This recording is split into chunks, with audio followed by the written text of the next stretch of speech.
The Girls is the story of Rose and Ruby Darlin, who are born craniophagus twins. So they're born joined at the side of the head, actually sort of temple to temple.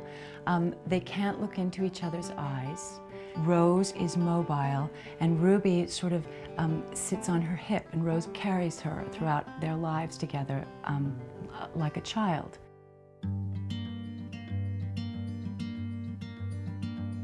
Because they're twins, one would think that they're going to be very similar, but I think a lot of twins will tell you there is a personal struggle to see oneself as an individual and to be taken by other people as a singular person, as an individual. Rose considers herself bookish, where she describes her sister as televisionish. Rose is a writer. Ruby is not a writer. She is chronicling their current lives, where Rose is telling the story of their past.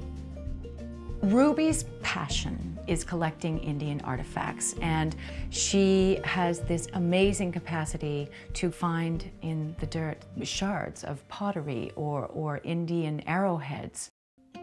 I had become fascinated with the idea of conjoined twins, first happening upon Chang and Ang, the Siamese twins, and the Iranian girls, the Bajani sisters, who on the verge of turning 30 decided that they wanted to be separated, even though there was a great risk that one or both of them would die. And they did die on the operating table, but not before they expressed this desire to look into each other's eyes. And that was a very poignant idea for me, and it's the first line of my book. I have never looked into my sister's eyes. These girls actually consider the conjoinment a blessing. Rose expresses that she would live 1,000 lives as a conjoined twin with this sister Ruby because of the exponential love she feels. And I think it's a unique and special love story.